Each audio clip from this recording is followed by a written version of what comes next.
Nós vamos abrir a palavra então neste momento e quero convidá-lo então a abrir comigo a sua Bíblia e vamos ler aqui em 1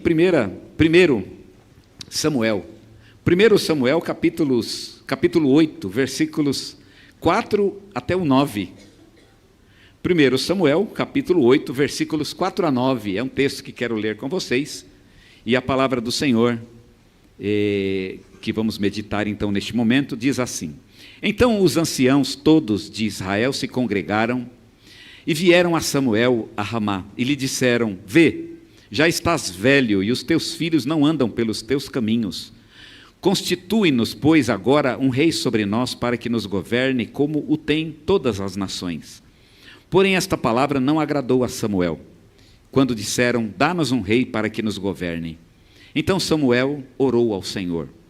Disse o Senhor a Samuel: Atende à voz do povo em tudo quanto te diz, pois não te rejeitou a ti, mas a mim, para eu não reinar sobre ele, segundo todas as obras que fez, desde o dia em que o tirei do Egito até hoje, pois a mim me deixou e a outros deuses serviu, assim também o faz a ti. Agora, pois, atende à sua voz, porém adverte-o solenemente e explica-lhe qual será o direito do rei que houver de reinar sobre ele. Essa é uma cena muito triste. Eu estou lendo Samuel porque essa semana, eu já faz uns dias que eu estou ouvindo a Bíblia, né? Eu contei para alguns irmãos aqui, acho que até já falei aqui, que eu peguei agora a mania de ouvir a Bíblia. Não tomar cuidado, eu vou acabar ouvindo a Bíblia inteira, não é? Esses dias mesmo eu comecei com os Salmos. Eu sempre achava que a história de ouvir a Bíblia no ouvido era coisa de cabra safado. É gente que não quer ler a Bíblia, tem preguiça de ler a Bíblia e fica escutando. E eu nunca tinha feito isso antes e resolvi agora, eu vou ouvir também, né? E comecei a ouvir, e sabe que eu não consegui parar mais? E eu estou achando muito legal. Eu estou lendo, né? Eu comecei com Salmos, porque eu não tinha ideia de que isso ia avançar. Comecei com Salmos, e nem faz tanto tempo. E aí estou vindo, né, indo para trás. Salmos, Jó, Neemias, Esdras, Esther, Crônicas. E agora estou em 1 Samuel. Se continuar assim, daqui a pouco eu chego em Gênesis. E aí vai ser de Salmos para frente, né? Provérbios até Malaquias. Não sei, isso não importa neste momento. Mas eu estou exatamente nessa semana ouvindo o livro de 1 Samuel. E essa história, quando eu estava ouvindo, ela tocou muito o meu coração. Eu já tinha estudado 1 Samuel e fui lá nas minhas anotações e quis saber um pouco mais sobre essa história de Samuel. E eu queria compartilhar um pouquinho com vocês hoje a respeito disso, porque eu queria falar sobre algo que já falamos hoje pela manhã. O outro lado, o outro polo daquilo que falamos de manhã. De manhã nós falamos a respeito da mentalidade daquele que é um membro da igreja de Cristo. O tipo de mentalidade que deve ter a pessoa que é chamada por Jesus para viver no seu reino. Mas eu queria agora falar um pouquinho da mentalidade do mundo. Hoje de manhã falamos, vocês se lembram, né? Do tipo de mentalidade daqueles que servem a Jesus em sua igreja. Uma mentalidade obediente, não é? Você tem que ter uma atitude de obediência, uma atitude de urgência, como a gente disse, porque a obra de Deus sempre é urgente. Então nós falamos e demos vários aspectos desse tipo de mentalidade, e agora eu quero falar da mentalidade do mundo, para a gente ter uma ideia de que realmente a nossa luta é muito grande. A nossa igreja, ela já está viva e está ativa há 99 anos. E ela tem, nesses 99 anos, lutado contra a mentalidade do mundo. E como é que a gente luta contra a mentalidade do mundo? Porque você não luta contra pessoas. Como a gente falou hoje de manhã, a nossa luta não é contra a carne e o sangue, mas contra principados e potestades. Os principados e potestades nós derrotamos na oração. Mas como a gente pode fazer com as pessoas que estão ao nosso redor? Os demônios, tudo bem, eles recuam diante da oração e da palavra de Deus. Mas e as pessoas que estão ao nosso redor? A sociedade, nossos amigos, nossos parentes, pessoas que têm uma mentalidade ainda não renovada e não transformada por Cristo. Então a luta, de fato, a luta que a igreja tem, ela é realmente muito grande. Não é fácil, e a igreja estar 99 anos nessa luta não é brincadeira. E a igreja, penso, ela está indo bem, ela está vencendo, não é? Porque o mundo não, se a igreja tivesse perdido essa batalha, a gente já não existiria mais como igreja, nós teríamos deixado de existir. Essa igreja não estaria mais aqui, mas ela está, sinal de que ela continua firme, ela não se rendeu à mentalidade do mundo e ela continua confrontando este mundo com a mentalidade de Cristo. Que mentalidade é essa? Eu queria que a gente pensasse no texto que a gente acabou de ler e que conta uma história muito interessante, que muitos irmãos aqui, nós até já falamos bastante sobre Samuel, e já falamos a respeito dessa cena, não é? E que hoje quero estudar com vocês com um pouquinho mais de calma.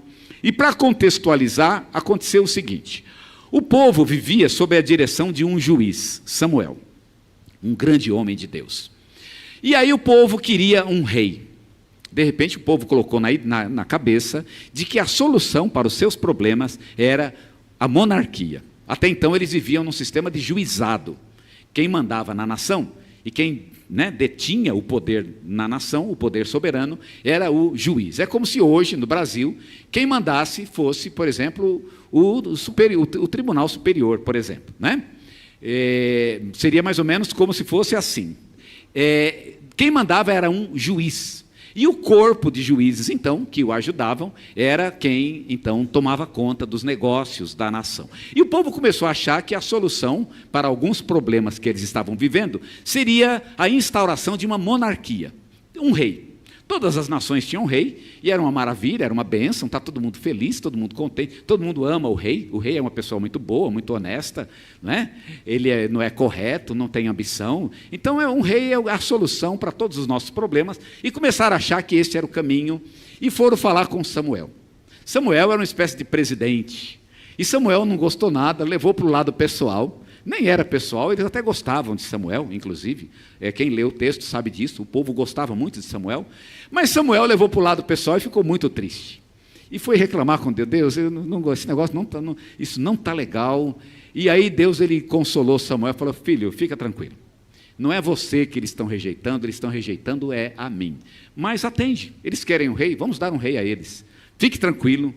E aí, a gente já até estudou sobre essa questão, nós já pregamos a respeito disso, se foi bom, se foi ruim, mas eu não quero pensar nisso, eu quero pensar no tipo de mentalidade que essas pessoas têm. Mas é um pouco mais triste do que parece, porque eles têm uma mentalidade mundana, eles olham para o mundo que os cerca, e vê como é que o mundo funciona, e começam a achar que para a gente vai funcionar do mesmo jeito, de que a solução para a minha vida, a solução para a igreja é mais ou menos copiar o jeito que o mundo funciona. Quando eu começo a achar que o jeito que o mundo funciona é bom para mim, e eu começo a ver isso como uma solução, alguma coisa está muito errada na minha vida. Aí realmente eu estou em decadência. E olha, Deus fica muito, muito triste quando Ele vê que o seu povo está tendo a mesma mentalidade que o mundo tem. Porque a gente tem que ter uma mentalidade diferente. O mundo não tem a mentalidade de Deus. O mundo pensa de outra maneira, vive de outra maneira, tem uma cultura diferente da nossa. E Deus fica muito triste quando vê o seu povo tentando resolver os seus problemas, suas lutas, suas dificuldades, tentando vencer os desafios que estão diante de si, usando as mesmas estratégias que o mundo usa. Paulo disse que as armas da nossa milícia não são carnais, mas são poderosas em Deus, para destruir fortalezas, para derrubar muros, para quebrar todo pensamento que se levanta contra o conhecimento de Deus. Quer dizer que a gente tem uma maneira diferente de pensar, e a maneira como a gente encara o desafio da vida, o problema que a vida coloca diante da gente, é diferente da maneira como o mundo o faz. E nós temos que encarnar essa maneira diferente. Nós falamos sobre a maneira de Deus, e hoje eu quero pensar um pouquinho nesse raciocínio do mundo, essa maneira como o mundo pensa. Quando Samuel vai falar com Deus, e ele ficou muito triste, ele está bem chateado com isso, e ele foi orar a Deus e foi falar com o Senhor.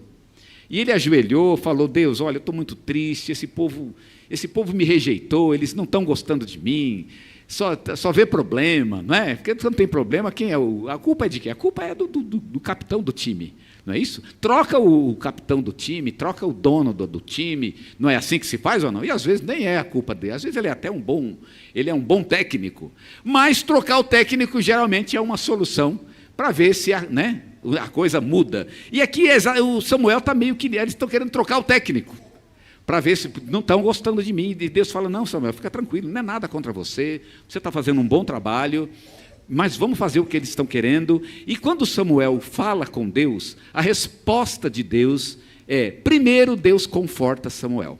Samuel, fica tranquilo, o problema não é você, eles estão rejeitando a mim. Mas em segundo lugar, e é isso que eu queria falar com vocês hoje, é o argumento que Deus usa para com Samuel, para falar do povo. Porque primeiro Deus consola Samuel, e depois Deus vai falar dessa escolha. Foi boa, não foi? Como é que foi? Né? Aí Deus vai dar uma satisfação sobre essa decisão do povo. Se foi boa, se foi ruim. E quando Deus faz isso, ele lembra do Egito. Ele diz para Samuel, Samuel, esse povo, ele tem essa mentalidade, ele tem essa cultura, esse jeito de pensar, e já não é de hoje. É você que está meio iludido, achando, né? Achando que esse povo é muito bom, é maravilhoso. Na verdade, eles já são ruins desde o Egito. E aí Deus vai retomar o Egito. E Deus vai falar do Egito. E é interessante que Deus fale do Egito. Quer dizer que Deus está falando de coisas que aconteceram centenas de anos atrás. O que ele está querendo dizer é que o povo aprendeu no Egito, e na Bíblia o Egito simboliza o mundo. O povo aprendeu no Egito um jeito de pensar que até agora não conseguiu ser. E eles continuam aplicando numa vida que deveria ser renovada, com outras ideias, outros propósitos, outras armas, inclusive, mas o povo ainda continua preso ao Egito. É o mesmo velho problema de sempre. O povo tinha a mesma cultura, os mesmos hábitos, as mesmas manias que estavam enraizadas no Egito. Foi no Egito que aprenderam e nunca se livraram disso. O Egito, na Bíblia, simboliza o pecado, a gente sabe disso. É de onde somos chamados por Deus. É como se uma pessoa aceitasse Jesus, fosse para o reino de Deus, mas mantivesse aquela mentalidade do mundo. De alguma forma, o mundo está presente na vida dele, domina a sua vida e ele não consegue se livrar daquilo. Tem um problema para resolver, ele vai resolver do jeito do mundo e não consegue atualizar a sua mente para esse novo tempo, esse novo momento que ele vive, então, diante do Senhor. No versículo 8, Deus disse isso. Porém, esta palavra não agradou a Samuel. E aí ele diz, disse o Senhor a Samuel, atende à voz do povo em tudo quanto te diz, pois não te rejeitou a ti, mas a mim, para que eu não reine sobre ele, segundo todas as obras que fez, desde o dia em que o tirei do Egito até hoje, pois a mim me deixou, a outros deuses serviu, e assim também o faz a ti. E eu queria que você gravasse essa expressão, desde o dia em que eu tirei do Egito. Quer dizer que isso já é antigo. É uma cultura, e eu não consigo tirar essa cultura do povo. Essa é a ideia de Deus. Está difícil, o povo está enraizado numa cultura, numa mentalidade que deveria ter deixado para trás. Um estilo de vida antigo, que devia já ter sido vencido. Uma cultura diferente. E Deus fica muito triste quando o seu povo começa a ter essa mentalidade do mundo. E eu queria falar com vocês a respeito de 3 maneiras como essa mentalidade se manifesta. Primeira maneira como a mentalidade do mundo se manifesta é a mentalidade de fazer aquilo que se quer. Eu vou fazer o que eu quero fazer. O mundo tem uma ideia de que você vai fazer o que você quer. Você tem que ser livre para fazer o que você quiser. Nós vivemos hoje numa geração que tem essa mentalidade de que você é livre. Os nossos meninos, nossos jovens, nossas crianças, o Danielzinho que a gente apresentou hoje, não é? Ele vai enfrentar esse problema o restante da sua vida. Uma mentalidade moderna de que ele pode fazer o que ele quiser. Então nós estamos vivendo hoje uma geração que tem aprendido a ser livre e de que o bem máximo e supremo da vida é você utilizar essa liberdade. O mundo está na tua frente e você pode fazer o que você quiser. E ninguém pode julgar você por isso. Ninguém pode criticar você. Você pode escolher o teu caminho e ninguém tem o direito de apontar o dedo, de falar uma coisa errada. É a sua liberdade, você tem que viver a sua liberdade. Eu não questiono que o ser humano seja livre, é bem bacana a gente ser livre, não é? Eu acho que realmente Deus criou o homem livre, mas fala a verdade, você que é um servo de Deus, você está muito preocupado com a sua liberdade? Você já reparou que o servo de Deus, ele nunca é muito preocupado com a sua liberdade? Já pensou se os homens de Deus da Bíblia fossem preocupados com a sua liberdade? Já pensou um Paulo preocupado com a sua liberdade? Paulo não estava nem aí para a sua liberdade, ele queria fazer a vontade de Deus. Não importa, eu não estou nesse mundo para fazer para seguir o meu caminho livremente, ou para fazer as minhas escolhas pessoais. Não é uma questão do que eu quero. O problema do que eu quero é muito importante para quem não tem Jesus no coração. Se não acontecer aquilo que ele quer, realmente vai ser um problema. Mas esta é a mentalidade do mundo. É assim que o mundo pensa, e é assim que deve viver. Se é assim que pensa, viva desse jeito, mas não funciona no reino de Deus. No reino de Deus, a gente não pode fazer o que quer. A minha vontade pessoal, ela não tem o mesmo valor que tem para o mundo. A gente gosta de cantar um cântico, né, do Gerson Borges, que diz, não a minha vontade, mas a tua. Não a minha vontade, mas o teu querer. Faze a minha vontade ser a tua e me ensina, Abba, Pai, obedecer. Não a minha vontade, mas teu plano. Não a minha estratégia, mas a tua mão. Quando você se coloca assim diante de Deus e coloca a tua própria vontade, tua própria liberdade para segundo plano, você está na mentalidade de Deus. O mundo não tem essa mentalidade. Na ideia do mundo, você tem que fazer o que você quiser. Siga a sua vida, faça o que você quiser. Você tem o direito. O mundo é seu. Nós vivemos numa cultura pós-capitalista que ensinou exatamente isso, que as pessoas são livres e que você pode seguir o teu caminho. Parece meio demodê você ficar preso a uma ideia, um roteiro, você ficar fixo num caminho fechado, numa ideia fechada. É por isso que o cristianismo e a fé em Jesus pode ser tão horrorosa para o mundo de hoje, que parece um negócio que limita a vida. Quer dizer que você não pode fazer o que quer? Tem toda uma regra de vida, tem todo um sistema que você tem que obedecer, e parece que é tudo muito quadrado, e para aproveitar a vida, como é que eu faço? Pois é, esse é um problema do mundo, via de regra, não é um problema para quem está com Jesus Cristo. Quem está com Jesus não tem esse problema. Aliás, quem está com Jesus, e eu estou falando aqui para quem tem Jesus, e você sabe do que eu estou falando, quanto menos a minha vontade e mais a vontade de Cristo, parece que melhor fica a minha vida. Eu já provei e eu sei que é assim. Aliás, quando eu olho para trás na minha vida, eu começo a perceber que eu me perdi exatamente quando eu tentei fazer a minha vontade. Foi exatamente esse o meu problema. Eu vim a Jesus exatamente porque eu já tinha testado a minha liberdade e já tinha descoberto que a minha liberdade não funcionava. Ela não me levava por bons caminhos. Só colhi tristeza, mágoa, desilusão. Só colhi traição. Só que foi triste viver sem Deus, viver sem Cristo em minha vida. E de certa forma eu pedi a Jesus que me livrasse de mim mesmo. Porque de fato eu sou um grande problema para mim mesmo. E aí quis que Jesus fosse o Senhor da minha vida. E como minha vida mudou depois disso. É a mentalidade de quem está no reino de Deus. O mundo não tem essa mentalidade. Para o mundo, você deve fazer aquilo que você quiser. Quando Deus fala com Samuel reclama com Deus, Senhor, rejeitaram a mim. Ele, não, não rejeitaram a você, Samuel, rejeitaram a mim. E aí Deus completa no versículo 7 com a expressão, para eu não reinar sobre ele.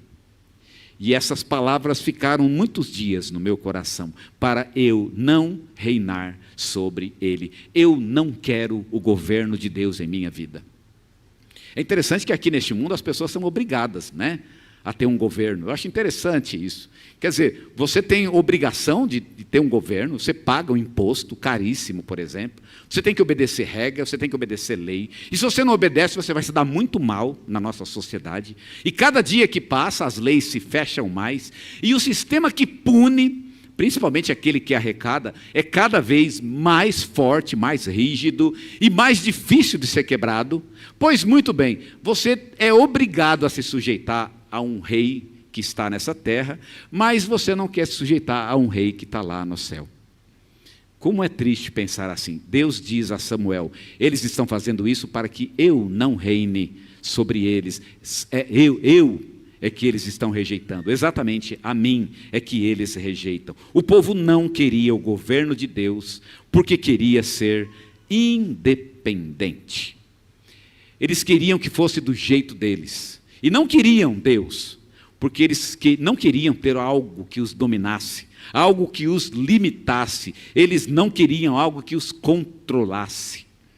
E é um grande problema, e é um problema realmente, e no mundo isso é muito forte. O mundo não quer alguém que os controle. O mundo não quer.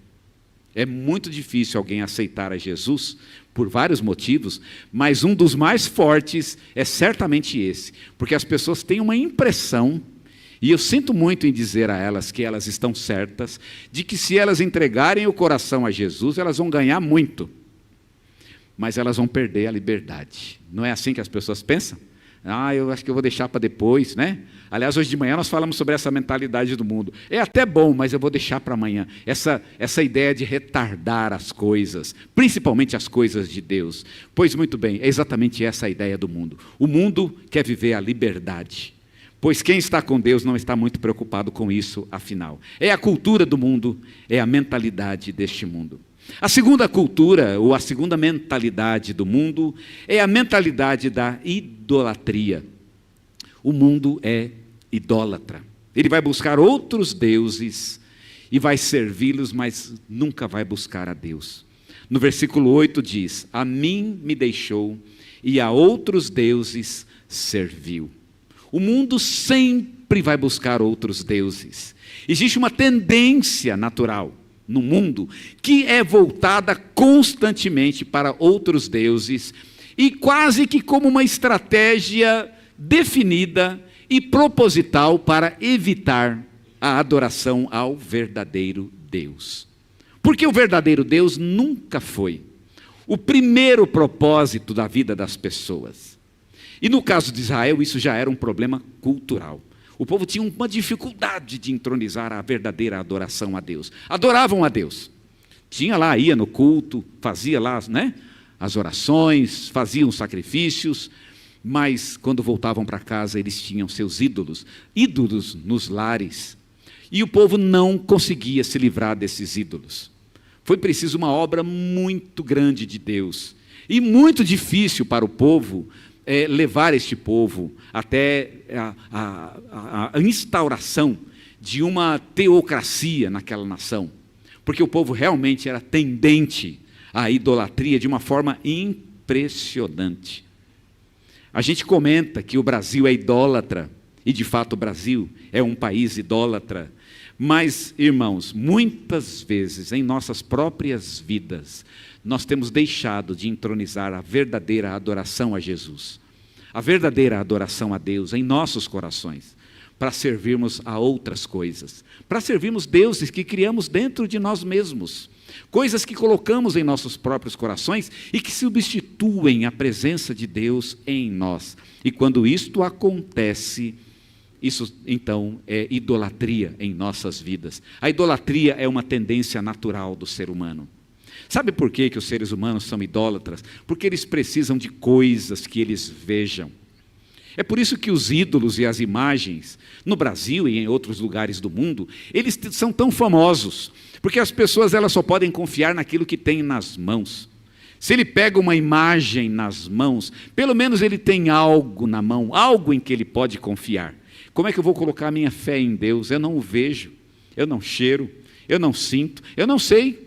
Não é palpável, e se recusam a crer pela fé em Deus, a se conectar com Ele pela fé. Essa tendência para a idolatria, ela está presente no coração de todos nós, mas é um jeito como o mundo pensa. Quem está com Jesus não consegue pensar assim. Quem está com Jesus abandona a idolatria, quer Jesus. Quem está com Jesus não se dobra diante de ninguém, não se ajoelha diante de ninguém, a não ser diante de Jesus. Jesus é digno de que você se ajoelhe diante dele. Sabe o que é idolatria? Idolatria é tudo que você coloca no lugar de Deus. É tudo aquilo que você não consegue viver sem. Para um pouco para pensar. O que você não consegue viver sem? O que eu não consigo viver sem? Eu não consigo viver sem o meu marido. Não conseguiria viver sem a minha esposa. É idolatria. Sabia disso? Idolatria é aquilo no que você coloca a sua própria vida. Meu irmão, não é teu marido, não é tua esposa, a tua vida não depende dele, tua vida depende de Deus. Deus é o primeiro. A gente não deve aqui negar o amor que devemos ter pelas pessoas, mas a nossa vida depende de Deus. É o espírito do jejum. Por que a gente gosta de fazer jejum? O jejum é bom, você sabe disso, né? É bom até para a saúde, inclusive. Mas tem um sentido espiritual no jejum. O jejum é uma maneira de dizer a Deus: Deus, se faltar o alimento, eu sou do Senhor do mesmo jeito. Estou contente porque a despensa está cheia. Amém por isso. Mas se estiver vazia, eu sou do Senhor do mesmo jeito. Eu não estou com o Senhor, não é por causa da comida, porque não é a minha comida é fazer a tua vontade. Lembra que Jesus disse isso? Uma vez chamaram Jesus para comer. O pessoal queria escutar mesmo, né? Mereceram. Senhor, vem comer aqui, o senhor está com fome, coitado. Olha, chamar Jesus para comer. Jesus vira para eles e fala: a minha comida é fazer a vontade daquele que me enviou.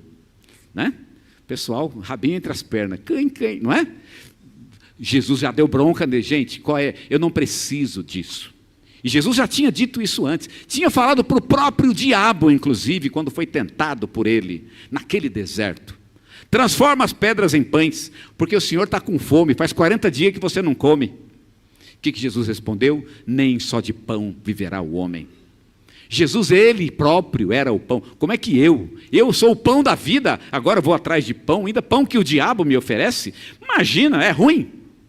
Jesus realmente entronizou Deus em seu coração, viveu por ele e adorou a ele. Aquele que está com Jesus, aquele que anda com Deus, ele não tem essa cultura da idolatria, serve somente a Deus. Ele colocou Deus em sua vida e tem os olhos fixos. Na semana passada nós falamos a respeito disso, dos olhos fixos, voltados exclusivamente para Deus, e você mantém o olhar nele. Todo o restante é acessório. Até a comida é acessório. Comida é acessório. Olha que coisa. Comida. Por quê? Porque eu preciso de Deus. Quando você faz isso, você realmente está prestando a Deus a adoração que Ele merece. O mundo não tem essa visão. Na ideia do mundo só importa aquilo que está na frente deles. Eu preciso ter algo, eu preciso tocar em algo. Eu tenho que tocar no dinheiro, tocar na comida, tocar na imagem, mas eu tenho que ter algo na minha mão, senão eu não confio. Idolatria. O mundo é idólatra, mas você, servo de Deus, você não. Você é de Deus e você vive por Ele. Idolatria é uma maneira como o mundo pensa. E por fim, a última mentalidade deste mundo, é a mentalidade da rebeldia. O mundo é rebelde. As obras que fez desde o dia em que o tirei do Egito. Que obras são essas? O povo de Israel fazia coisas simplesmente por ser rebelde. Já viu quando a pessoa é rebelde por ser rebelde? Ele não tem motivo. Todo mundo tem motivo para ser rebelde, não é? Porque a vida nunca é exatamente como a gente gosta. Então, quando os mais jovens, ou até os mais idosos, por exemplo, eles são rebeldes, de fato a vida exerce uma pressão muito grande sobre a gente, e nem tudo acontece como a gente gostaria. Mas será que a gente querer meter o pé nas coisas, será que isso realmente resolve? Será que realmente ter um coração duro para as coisas de Deus e para as verdades, será que isso realmente é a solução para as coisas? Você querer se manter rebelde realmente é a solução? A cultura, irmãos, a mentalidade da rebeldia, ela está presente neste mundo. Era o caso de Israel, o povo sempre agia com rebeldia. Hoje pela manhã nós falamos sobre essa mentalidade daquele que anda com Deus, a mentalidade da obediência. É aquele que eu quero obedecer. Você já abre a Bíblia já querendo obedecer. Eu não sei nem o que vai falar, mas já vou obedecer. Senhor, eu já vou obedecer. Mas qual é o texto? Nem sei qual é. Né? Vai abrir lá, né? Judas foi lá e se enforcou, vai tu e faz o mesmo. Já leram isso aí ou não? Eu vou obedecer a qualquer lugar que eu abro. Pois não, mas é exatamente essa a ideia de que você está pronto para obedecer. Fala, Senhor, fala qualquer coisa, me dá uma ordem, qualquer ordem. E quando a gente abre a palavra, tudo é ordem, não importa, eu saio da palavra, vou fazer o quê? Vou obedecer. Vou pedir perdão, vou perdoar, vou lavar louça, vou falar uma palavra boa para minha esposa, vou trabalhar direitinho, vou ser honesto, vou pagar uma conta, vou acertar algo com algo, não sei, mas eu tenho que obedecer, e eu preciso que Deus me diga algo, Deus fale, eu tenho uma compulsão pela obediência. uma mentalidade da obediência. O mundo não tem essa mentalidade. O mundo, ele vai ser a mentalidade da rebeldia. E o mundo vai viver pela rebeldia. O povo sempre foi rebelde. Eles eram tipo que rebeldes sem causa. Já viu isso? O movimento dos rebeldes sem causa realmente aconteceu. Nos anos 70 houve, foi uma época de muita rebeldia, né? A época da contracultura. E surgiu de fato um movimento chamado dos rebeldes sem causa. Mas sabe qual é o problema do rebelde? É que as ações de um rebelde, as ações daquele que não se curva, daquele que não baixa a cabeça, as ações dessa pessoa, elas sempre são pautadas pela amargura. Todo rebelde é um amargo, porque a cultura da rebeldia é também a cultura da amargura. Tudo que faz é pela amargura. Não é uma coisa boa, porque quando a gente está bem, está feliz, né? Você reage na felicidade, e aí é bacana, porque felicidade atrai felicidade. Coisa boa atrai coisa boa, mas quando você age com amargura, então o que acontece? Você quebra relacionamento. A rebeldia, ela é uma reação de amargura. A rebeldia, ela é uma reação de contrariedade. Não importa o que venha do outro lado, eu sou contra. Mas você nem sabe o que ele vai falar. Pois é, eu sou contra. Eu já sou contra por pressuposto. Eu nem sei o que Deus vai dizer para mim, mas eu não quero, eu não gosto, eu não estou afim, hoje não, né? E aí você é obrigado a dizer isso a Deus, você se vê obrigado a dizer isso a Deus, e Deus vai ficar muito triste com essa maneira de pensar. É a maneira do mundo, é assim que o mundo pensa. O mundo é rebelde e não quer abaixar a cabeça para Deus. É também uma reação de ataque, não só de amargura e contrariedade, mas também uma reação de ataque. E como toda rebeldia é um ataque, ela sempre vai gerar uma reação, né? É uma reação que gera também uma reação do outro lado, e por isso a rebeldia, por ser um ataque, sempre vai gerar um novo ataque. E aí as relações, elas entram em atrito. Quando a gente faz isso com uma outra pessoa, é muito triste. Mais triste ainda é quando fazemos isso com Deus. Quando somos rebeldes para com Ele. Muitas vezes, irmãos, muitas vezes a minha mentalidade, a mentalidade da minha família, às vezes até a mentalidade da igreja pode não ser teocrática, pode ser marcada pela rebeldia, e é uma coisa que a gente tem que excluir do nosso vocabulário. Rebeldia jamais. Eu não quero ser um rebelde. Deus, eu não quero, mesmo que eu me prejudique, mas eu não quero ter a cultura, a mentalidade da rebeldia. Não é teocrático, sabe o que é? É uma mentalidade independente, idólatra, rebelde, de fato. Deus quer produzir em nós uma maneira diferente de pensar, diferente da maneira deste mundo. O mundo tem uma cultura que é diferente. E como se muda essa cultura? Qual é a maneira como nós podemos mudar essa cultura? A cultura, ela faz parte do próprio ser das pessoas. E talvez a única maneira de morrer para essa mentalidade é morrendo com Cristo e renascendo como uma nova criatura, vivendo de fato uma nova vida. Eu penso que essa era o que faltava para Israel, uma conversão de fato interna, quase que uma mudança de vida, um novo povo. Aquelas mesmas pessoas, mas um povo totalmente renovado, e estava faltando talvez uma conversão muito íntima e muito sincera da parte daquele povo. O povo não era convertido, mas a mesma verdade ainda vale para hoje. Como se muda essa mentalidade do mundo? A única maneira de mudar é renascer, renascer como uma nova pessoa. Eu tenho que tirar o foco da minha vida e viver à luz da palavra de Deus. Eu devo me deixar orientar pela palavra de Deus e obedecer a palavra de Deus acima de tudo. E para eu fazer isso, só tem um jeito de fazer, é a mudança completa da minha mente. Mas sabe, isso é uma obra de Deus, não é uma obra minha. Não sou eu que faço isso. É o Espírito que vai operar em mim e que vai renovar a minha mente. Mas é uma obra de Deus, não é minha. É Ele quem faz. Então eu tenho que simplesmente deixar Ele fazer isso. E eu quero que nessa noite a gente pense a respeito disso. Será que não chegou o tempo de mudar a mentalidade? O seu jeito de pensar não tem sido bom e só tem levado você ladeira abaixo.